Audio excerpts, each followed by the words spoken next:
있습니다. 먼저 두 분 서로 소개 먼저 부탁드릴게요. 안녕하세요. 저는 강원대학교 문화예술공과대학 에너지자원공학과의 교수로 있는 백환조입니다. 뵙게 돼서 반갑습니다. 네. 네, 안녕하세요. 저는 한국기후변화연구원 원장 김상현입니다. 반갑습니다. 네, 반갑습니다. 네. 이번 주제는 신재생 에너지잖아요. 저희가 화석 에너지의 고갈 문제와 환경 문제에 대한 중요성이 많이 언급이 되면서 신재생 에너지에 관심이 높아지고 있는데요. 이렇다면 신재생 에너지의 정의가 정확히 어떤 것일까요?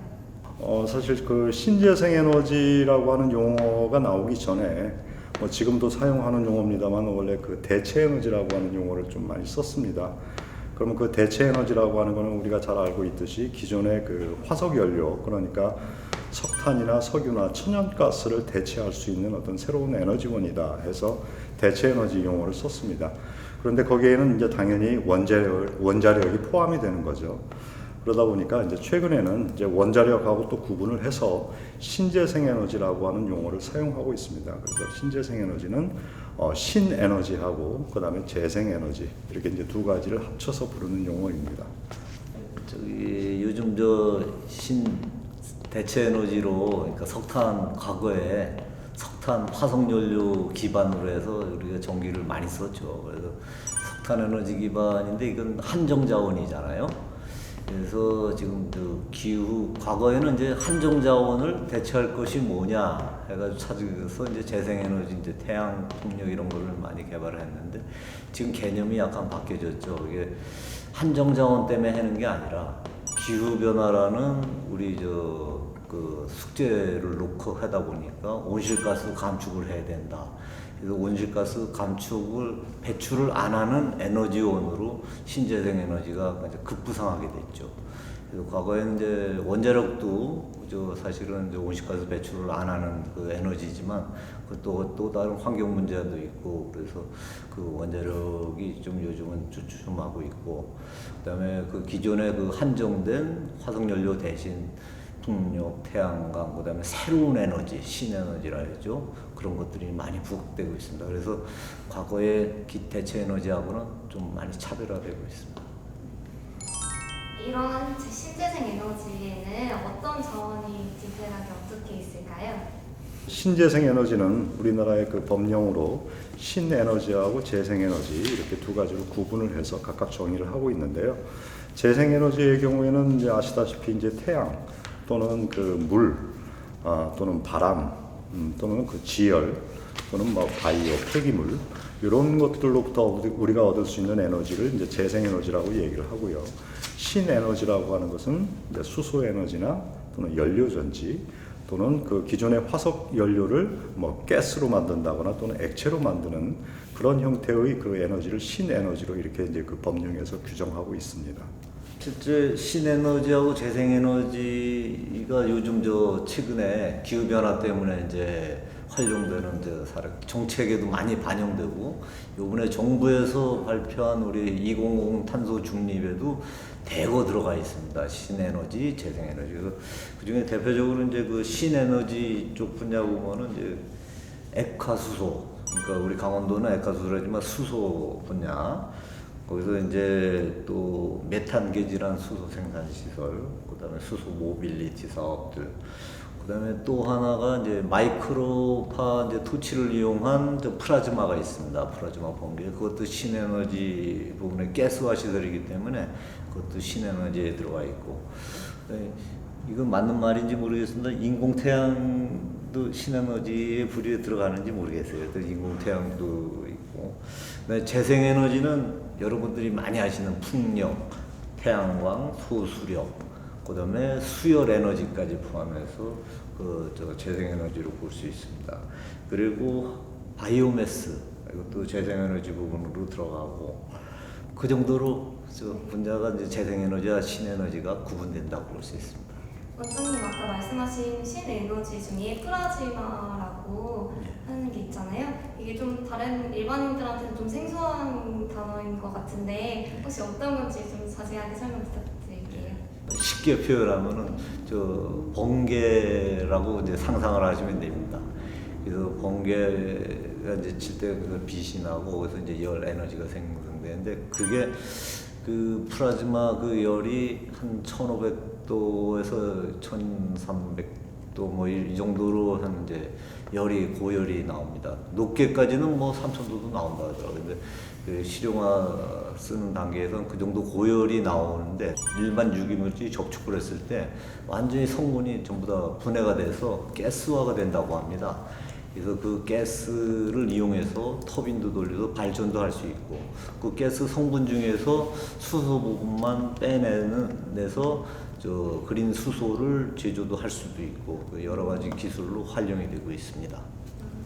그러면 이런 에너지는 왜 필요한가요? 네. 먼저 말씀을 드리면 아까 우리 원장님께서도 그 화석 연료가 점차 고갈되고 있다 하는 말씀을 하셨는데요.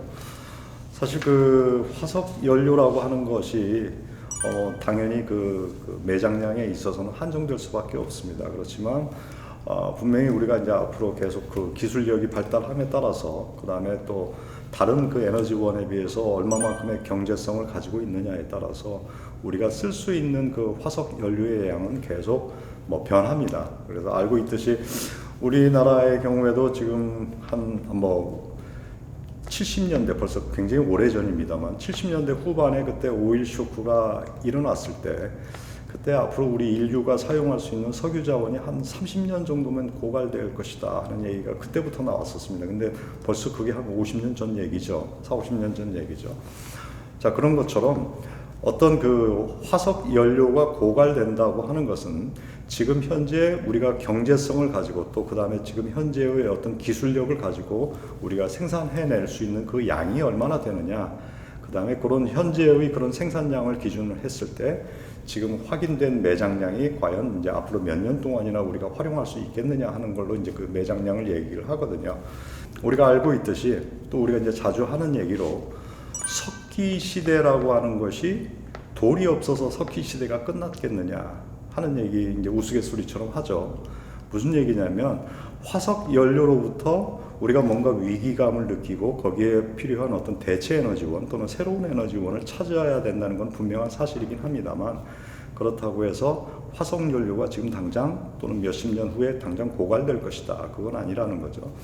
그러면 최근 들어서 이런 그 신재생 에너지라고 하는 그런 개념이 이제 급부상을 하고 있느냐 한다면 어떤 그 패러다임의 변화라고 우리가 얘기를 할 수가 있습니다. 그러면 아시다시피 그 패러다임이라고 하는 것은 우리 그 사회 구성원들이 그러니까 우리 이제 그 세계를 말한다면 세계 인류가 같이 공유하고 있는 어떤 보편적인 가치나 신념이나 그런 기술들을 총칭해서 말하는 걸 보통 우리가 이제 패러다임이라고 얘기를 하는데요. 그러면 그 에너지라고 하는 것이 그러면 우리가 당장 어떤 그 일을 할 때 필요한 그런 그 원동력이 되는 것이 에너지이기도 합니다만 그러면 그 에너지라고 하는 것이 우리가 사용을 할 때는 그것이 과연 효율적인가 또는 안정적인가 또 그 다음에 더 중요한 부분은 이것이 환경적인 측면에서 어떤 문제가 있는가 하는 걸 당연히 보게 됩니다. 그래서 아시다시피 요즘 그 패러다임이 새롭게 이렇게 가는 것은 탄소 중립 또는 기후변화 대응 이러한 새로운 패러다임들이 자꾸 나오고 있는 거죠. 그러면 그런 탄소 중립이나 기후변화 대응이라고 하는 그런 측면에서 봤을 때 기존의 그런 화석연료로는 뭔가 좀 많이 문제점이 많다 하는 측면에서 이제 새로운 그런 신재생 에너지 쪽으로 좀 더 효율이 좋고 좀 더 안정적이고 그 다음에 환경 문제도 크게 줄일 수 있는 그러한 새로운 에너지원을 찾아야 되는 그런 방향이 설정이 되는 거죠. 원장님 혹시 제가 판단하기 바로는 이제 신재생 에너지가 이제 필수 뭐 선택 뭐 이걸 해야 되느냐 뭐 선택지를 놓고 하는 게 아니고 이제는 전 세계가 저는 이제 필수가 됐고 의무사항이 됐다고 봐도 과언이 아니라고 봅니다. 이게 왜 필요하냐 신재생 에너지가 뭐 보면은 이번에 대통령께서 작년 10월에 탄소 중립 선언을 하셨죠.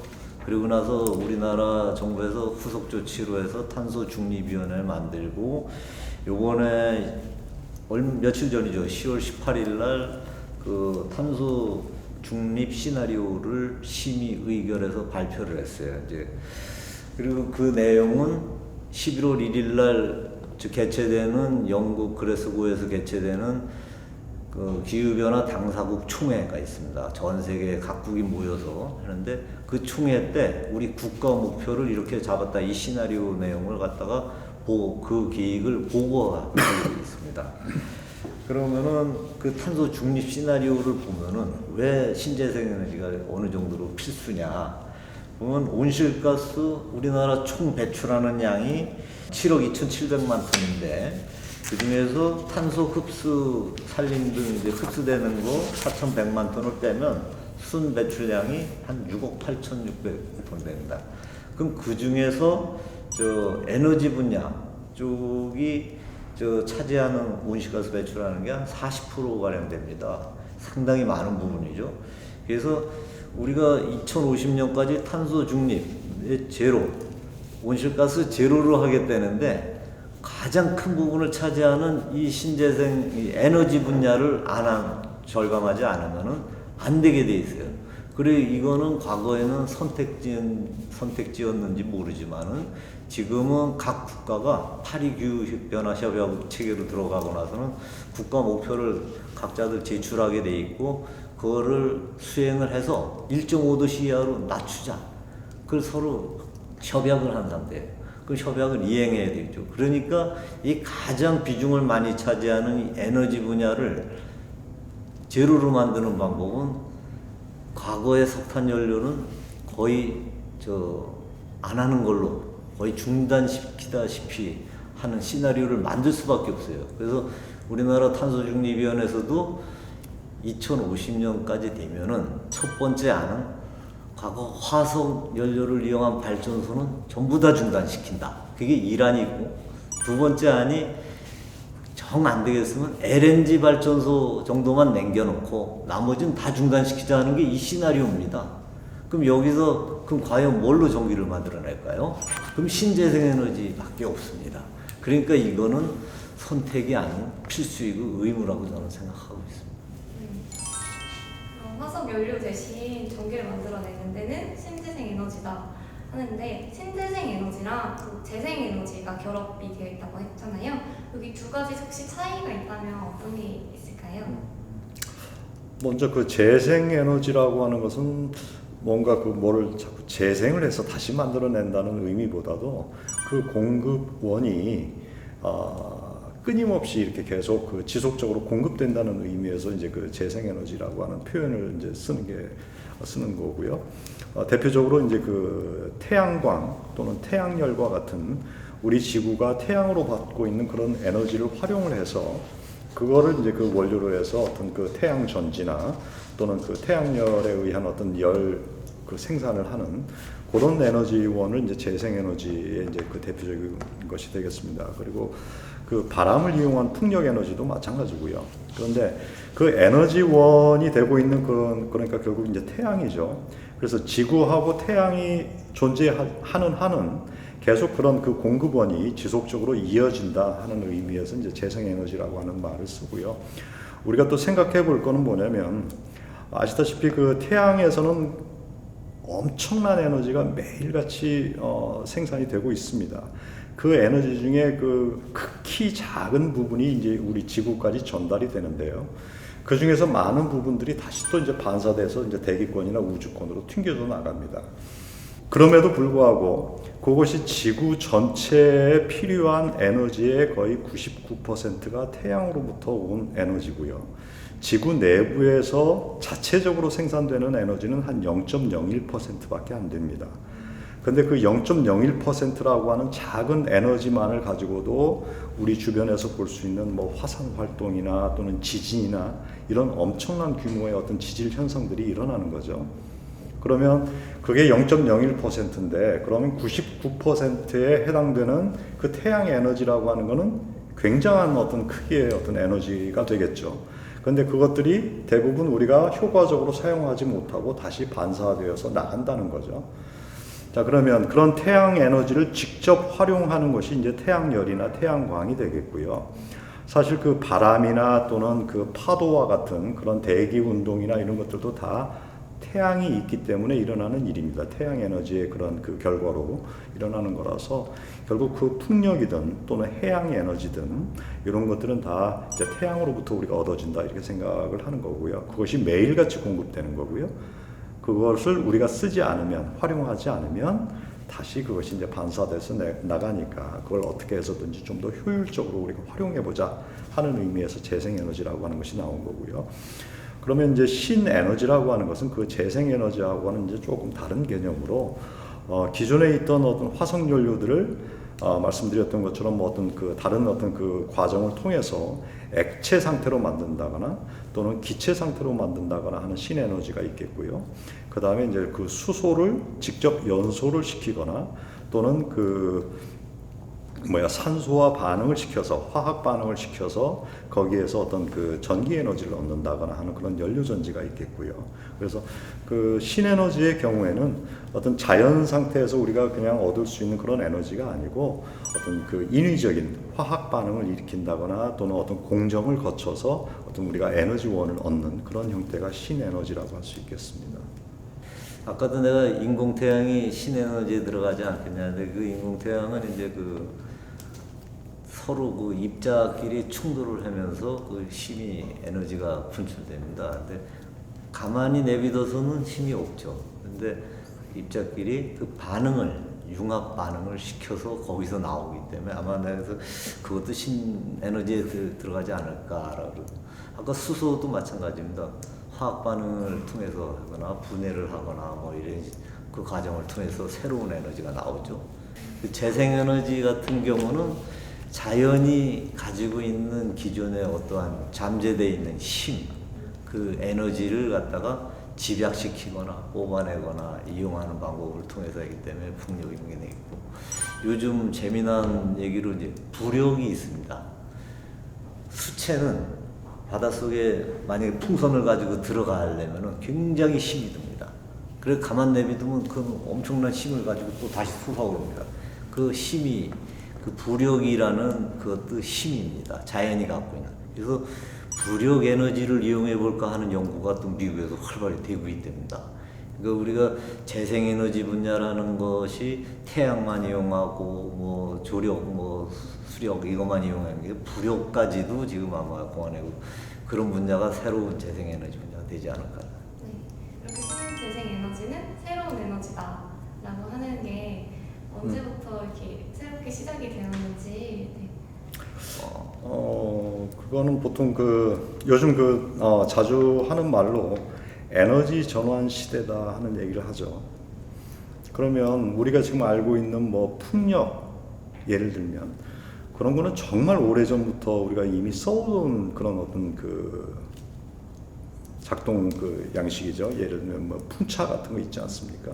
풍차도 있고 또 수력도 마찬가지로 물레방아라고 하는 것도 있고 이미 과거 오래전부터 이제 우리가 쓰던 그런 어떤 동력으로 사용하던 그런 형태인데 이제 그것들이 이제 본격적인 어떤 에너지원이라고 하는 표현으로 이제 들어갔을 때는 결국 그게 이제 에너지원의 전환이라고 하는 것 또는 에너지 전환이라고 하는 것은 산업 기반의 전환하고 같이 맞물려서 들어갑니다. 무슨 얘기냐면 알고 있듯이 우리가 이제 1차 산업혁명이라고 하는 얘기 알죠. 한 1800년대부터 시작된 산업혁명이라고 하는 것이 가능했던 것은 석탄을 사용한 증기기관의 발명부터 이제 시작이 된 거죠. 그래서 1차 산업혁명이라고 하는 것이 이제 석탄이라고 하는 걸 우리가 본격적으로 쓰기 시작했고, 그 다음에 이제 2차 산업혁명이라고 하는 것은 이제 석유나 또는 천연가스나 특히 중요한 거는 원자력. 그래서 우리 2차 세계대전이 끝나고 나서 뭐 원자폭탄이 이제 2차 세계대전에 이제 마무리할 수 있었던 그런 것이 원자폭탄이다 하는 얘기도 하는데 결국 2차 산업혁명 시대는 그렇게 이제 원자력이나 천연가스, 석유, 그 다음에 원자력 이것이 이제 새로운 에너지원으로 등장을 한 거고요. 지금 이제 3차 산업혁명이나 요즘 얘기하는 4차 산업혁명, 요것들은 이제 60년대 이후부터 이제 시작되고 특히 이제 4차 산업혁명, 최근에 하는 이제 4차 산업혁명 시대에는 결국 신재생 에너지, 재생 에너지와 또 신에너지, 요걸 중심으로 해서 이제 진행이 된다고 이렇게 얘기할 수 있습니다. 그래서 70년대, 80년대에 있었던 그 3차 산업혁명이라고 하는 것은 물론 이제 컴퓨터를 기반으로 한 어떤 그 산업 구조의 어떤 변화겠습니다만 그거를 가능케 했던 것들이 이제 그런 새로운 에너지원으로서 재생에너지들이 많이 뒷받침을 해줬던 거고요. 지금 4차 산업혁명 시대의 핵심이 되는 거는 수소, 예를 들면 수소나 연료전지를 기반으로 하는 어떤 신에너지들이 당연히 뒷받침을 해줘야 되는 그런 상황이 되고 있습니다. 만들어진 재생에너지, 그 에너지를 가만히 내비두면 또 날아갈 수도 있습니다. 그래서 그걸 또 저장해 놓고 전기를 많이 쓰는 시간대 주는 게 아니고 필요한 곳에 적재적소에 주고 나눠서 주고 그리고 이거를 원거리까지 이동하면 그게 효과적이냐 아니냐 이 차이를 놓고도 아까 말씀드렸듯이 교수님이 4차 산업혁명을 말씀하셨는데 그게 서로 맞물려져서 지금 그거를 저장해 놓고 그 다음에 효율적으로 적재적소하는 거를 사실 스마트 관리를 하는 기술이 있습니다. 그래서 그런 쪽의 기술도 많이 발달이 돼 있는 상태고 그 다음에 앞으로는 원거리 이동을 안 하고 그 지역 가까이서 생산된 전기는 그 지역에서 사고 팔고 쓰고 남으면 저장하고 하는 분산형, 지역 분산형 전원이라는 것도 이제 앞으로 도입을 합니다. 그 정부에서도 지금 과거에는 한국전력이라는 우리나라에서 한국을 전체 그 전기 관리하지 않습니까? 그렇게 안 하고 지역에서도 사고 팔고 할 수 있는 그런 분산형 전원 시스템에 대한 그 제도도 지금 정부에서 준비하고 있고 다른 나라도 마찬가지입니다. 그런 추세로 지금 준비들을 하고 있습니다.